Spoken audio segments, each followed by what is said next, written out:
사도 바울은 그의 서신을 통하여 철저하게 복음의 진수를 밝혀주고 있는데 그의 복음을 두 가지로 요약하고 있습니다. 그것은 그리스도의 죽으심과 그의 살아나심입니다. 바울은 이제 로마서 6장에서 그리스도의 죽으심과 부활에 대한 중요성을 강조하고 있으며 그 일이 그리스도 안에 있는 우리에게 어떻게 적용되는가에 대한 진리를 설명해 주고 있습니다.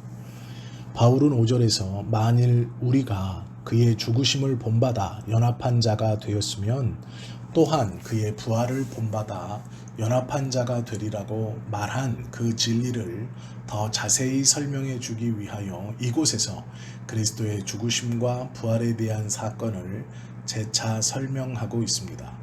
바울은 8절에서 만일 우리가 그리스도와 함께 죽었으면 또한 그와 함께 살 줄을 믿노니 라고 말씀합니다. 만일 우리가 그리스도와 함께 죽었으면이라고 말씀하고 있는 것은 우리는 그리스도와 함께 그의 죽으심에 확실히 연합되었다는 사실을 다시 한번 강조해 주는 것입니다. 그리스도인은 그리스도와 함께 죽은 사람들입니다.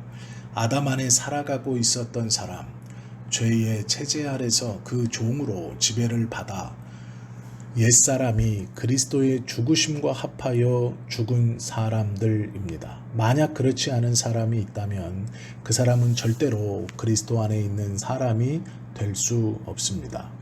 또한 그와 함께 살 줄을 믿노니 라고 말씀합니다. 그와 함께 살 줄을 믿는다고 한 말은 그리스도의 부활에 연합한 자가 된다는 뜻입니다. 우리가 그리스도의 죽으심에 합하여 연합한 자가 되었으면 우리는 또한 그리스도의 부활에도 연합한 자가 된다고 하는 이 사실은 너무나도 분명한 일입니다. 그와 함께 살 줄을 믿는다고 하는 표현은 장차 우리가 누릴 영광의 부활을 뜻하는 미래적인 사건을 의미하는 것이 아닙니다. 물론 광범위한 해석에는 그것도 포함시킬 수 있겠지만 이곳에서 바울이 강조하려고 하는 바는 그리스도 안에서 이미 완성된 그리스도와의 연합을 재확인하는 것입니다. 죽음과 부활과는 계속된 생명이 아닙니다. 아담 안에서 살아온 옛사람은 그리스도의 죽으심과 합하여 완전히 죽었습니다. 그 생명은 이제 그 어느 곳에도 존재치 아니합니다. 그리고 그리스도의 부활에 연합된 우리의 생명은 전혀 새로운 생명입니다. 아담에게 물려받은 생명인 것이 아니라 하나님께로서 난 생명입니다. 무덤 안에 장사 지낸 바 된 그 생명이 다시 살아난 것이 아니라 하나님의 영원한 생명으로 살아난 것입니다. 그러므로 옛사람으로 죽은 나와 새 사람으로 살아난 나와는 아무런 연관 관계가 없는 전혀 별개의 사람인 것입니다. 그리스도의 부활과 연합하여 새롭게 태어난 그리스도인들은 이제 이전의 죄 가운데서 살아온 그 옛사람과는 상관이 없고 그리스도 안에 새 생명 가운데서 새롭게 살아가야 하는 것입니다. 우리는 이제 9절에 있는 말씀을 접하게 됩니다. 이는 그리스도께서 죽은 자 가운데서 사셨음에 다시 죽지 아니하시고 사망이 다시 그를 주장하지 못할 줄을 알미라 말씀합니다. 바울은 여기서 그리스도인들에게 연결된 사건을 말하고 있는 것이 아니라 오직 그리스도에게 국한된 사건만을 언급해 주고 있습니다.